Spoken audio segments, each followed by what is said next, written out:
doon dénoncer ñi xaar ba tey fas yéene jaaxaarloo ne loi bi dañ ko interprétation loi bi man je pense que c'est une affaire purement judiciaire et aussi am politique bu ko laal maintenant ñi nga xamante ne arrangé wu leen dañ ci dugal politique rek mais maintenant man li ma wax loolu laay déggal ba tey les crimes de sang ne doivent pas rester impunis képp ku rey nit ak foo mën na féete muy police ak muy gendarmerie muy citoyen muy manifestant muy waa Pastef ak na nga dem layoog yoon nga dem li nga xamante ne mooy pej bu ñu la war a dóor nañ la ko dóor nga dem purger ko point barre bakkan kenn du caaxaan ak moom quelle que soit la situation on doit pouvoir maintenir ñu xam ni c'est une manifestation kuy manifester na nga manifester pacifiquement mais ay rey nit loolu bu xasee ba dugg ci mbir mi nañ ko leeral les crimes de sang ne doivent pas rester impunis ñi ko def nañ dem wuyu ci. donc vous pensez que la loi doit être interprétée. nañ ko interpréter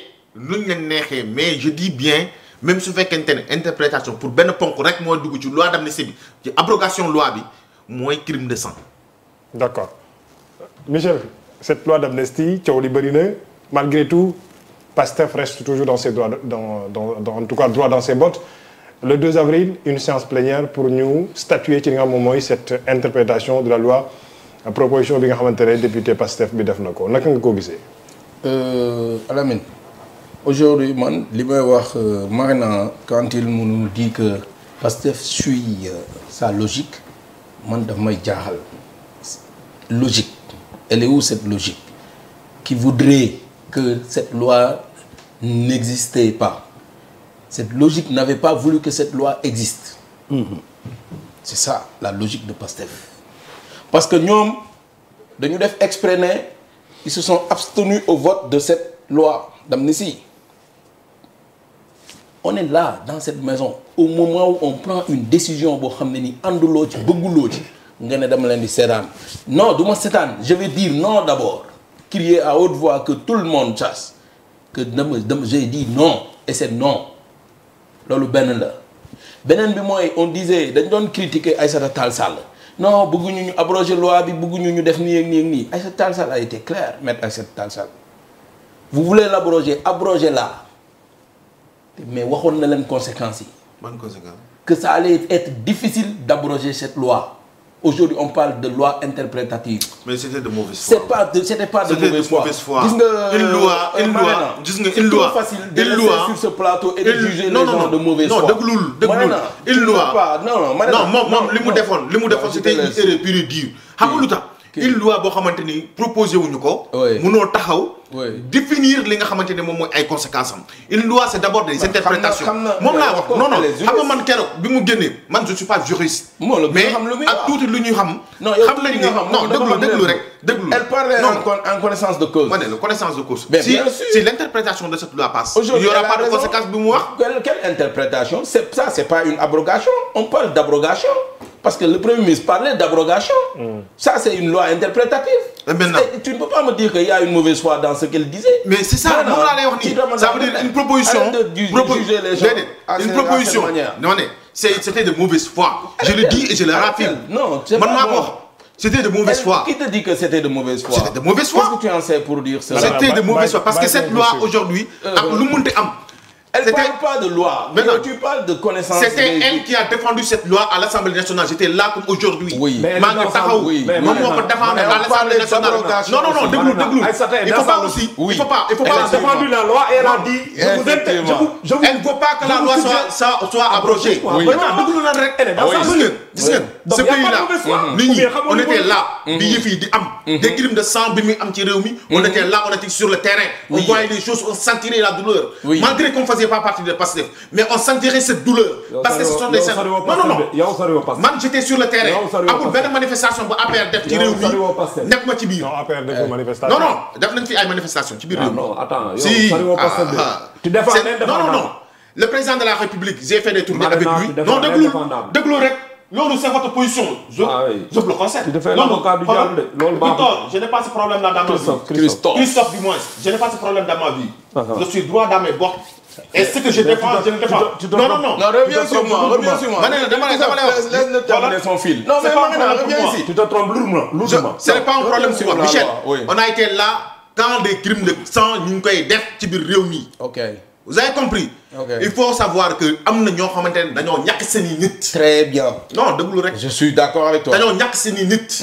ma ne leen. man interprétation contre interprétation abrogation ñàkk abrogation xam nga lan moo am. ñi ñàkk seen bakkan. ak luñ ko mën a tuddee. on n'est pas juriste mais ak luñ ko mën a tuddee. ñi ñàkk seen bakkan ñi leen rey dañoo war a jëw wuy ji yoon. ñu élucider loolu laa gëm. mais maintenant. que justice soit faite. moi mes positions mu arrangé pouvoir mu arrangé Macky Sall mu arrangé keneen ça me contre complètement loolu sama yoon nekku ci loolu. li ma gëm mooy ce que je défends. non ce que je défends jamais varié. Tu ne fais que défendre Pastef. Même dans l'ignominie, même dans les actes les plus ignobles, tu défends Pastef. C'est ça que tu fais maintenant. Maintenant, et quand on te suit, je t'ai suivi à distance, à maintes reprises. Tu n'as pas varié dans tes positions. Tu ne fais que défendre les défendables. C'est parce que je suis constant.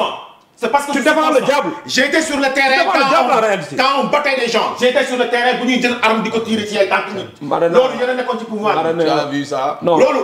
garde corps Ousmane Sonko. damaa taxaw nii ñu dóor li ngay wax yëpp lañ la ci dóor. ñu dóor ko bal ci tàngam man j'étais présent. j'étais présent. kan moo ko dóor bal. éléments yi ko dóor ñëpp xam nañ ko parce que ñëpp gis nañ vidéo yi man j'étais présent. j'avais mon téléphone. maa ngi doon filmer non déglu nga rek xam nga yéen da ngeen nekkoon ci seen clim. di taal di seetaan ne booy dañ ne non ne booy dañoo bëgg taal réew. man j'étais sur le terrain di leen couvrir. yéen boo amee manifestation ma dem sur le terrain couvrir leen ñii bu ñu amee manifestation ma dem sur le terrain couvrir leen. xam naa li nga xamante ni donc j'étais au milieu. j'étais bien portant aujourd'hui pour mën a def li nga xamante ni moom mooy. j'habite yan ay politicien ngeen man duma politicien man xam naa lu nekk man du ma politicien man non boo ma définir comme politicien ak may tooñ du ma politicien. je suis un acteur. je suis un acteur du monde politique. je suis issu du mouvement citoyen bokkuma benn parti politique mosuma adhéré parti politique. AJ laa mos a jaar pare naa ci c'était pour ma formation pendant 2 ans 3 ans mosutuma adhéré parti AJ je suis formé dans la gauche gis nga ñii li ñuy def nii ñun xam nañ lépp on a tout compris Michel peut-être bu terminé ma kii mais bàyyi di défendre l'indéfendable non l'avocat du diable non man moom sa waay bu doon yow sax position bi laay jël non man loolu moom da ngay xalu non man je ne loolu yéen a ko xalaat man je disais que cette loi d'amnistie bi nga xam ne ni on parle de loi interprétative tey la mais avant ñuy wax loi interprétative ce qui a été la promesse faite par le premier ministre à la DPG mooy que ni abrogation dañ koy abroger mooy que ni nous n'avons jamais accepté cette loi d'amnistie bugguñu ko koy may mun la bugguma du pour ñun daloon na la intéressé wuñu dañ koy abroger képp ku war a wuy ji saay lañu war a bàyyi quoi il a bien li mu wax dama ci ànd Marena li mu wax dama ci ànd xam nga lu dama ànd ci il y a eu des crimes il y a eu des pertes de vies humaines il y a eu des pertes de biens matériels nit ñi ñu ñàkk ci yu bëri il y a des familles qui se sont disloquées il y a des pertes d'emploi man lu ma dund la lu ma xam la man mii di wax ak yow am naa ci cas bu ma touché directement moi je suis victime maintenant j'ai failli perdre ma fille ci xeex yooyu noonu aujourd'hui suñ ñuy wax à la DPG que ni dañuy abroger loi bi ñu xëy gis ñu naan ñu loi interprétative ba pare fexe nag dès le départ yow nga jël ay actes yoo xam ne les conséquences xamaguñ ko mooy lan jël nañu loi interprétative buy wax ni képp koo xam ne ni da ngaa reyoon nit da ngaa faat nit su fekkee da nga ko reyoon ci yéene wu défendre politique kenn du la topp ci dara. fi saay la. mais pour lan au nom de quoi. est-ce que c'est ça la justice en plus. qui parle au nom de la justice. qui aujourd'hui dédommage des gens. avant que la justice n'en parle. alors qu'il y a des dossiers devant la table sur la table du procureur yi nga xam ne ni FDS yi ñoo ko liggéey pendant des années déposé ko à la table du procureur duñ ko jox juge d'instruction ñu convoqué ñu war a convoqué ñi nga xam ne nii ñooy le répertoire existant ñu xam d'abord mu leer ci boppu sénégalais yi. attention on était là ñun ñëpp nekkoon nañ fi ñu ngi wax crime policiers yi du ñu cuune les forces de l'ordre les gendarmes du ñu cuune. ñoom lañ bëgg a charger nag. du ñu cuune charge bi sax dafa mënul nekk mais maanaam man gëmuma ni liggéey nañ fi loo xam ne ni tey bu ñu delluwaatoon tey abrogé loi bi ñit ñi dinañ amul làkkatu man je te dis clairement ak lu mënte am dañoo am ay supérieur ma ne naa man je te dis clairement fii kan la ñuy viser je vais te dire une chose gis nga nous devons hommage à nos forces de l'ordre et ak ñi yoroon les décisions. D'accord Michel jeexalal foofu ñu jox. En l'occurrence le général Moussa Fall général Sélé Maïssa Sélé Ndiaye ñooñu c'est des hommes d'honneur. D'accord. ku mu nakari da ngay naaw mënuñu si tous. Senghor Ousmane Sonko moo taxaw assemblée mu ne koy may buggul mais xëy la yëwoon jëlal la nga ko doon may. loi bi amul abrogation partielle amul loi interprétative dañ koy dindi ba mu set wecc. ñu topp ñëpp ñu war a topp man ci loolu laa d'accord. justice. mais bu ñu waree abrogé man xam naa ne abrogation y a des limites techniques pour l'abrogation man xam naa bu baax du ma juriste.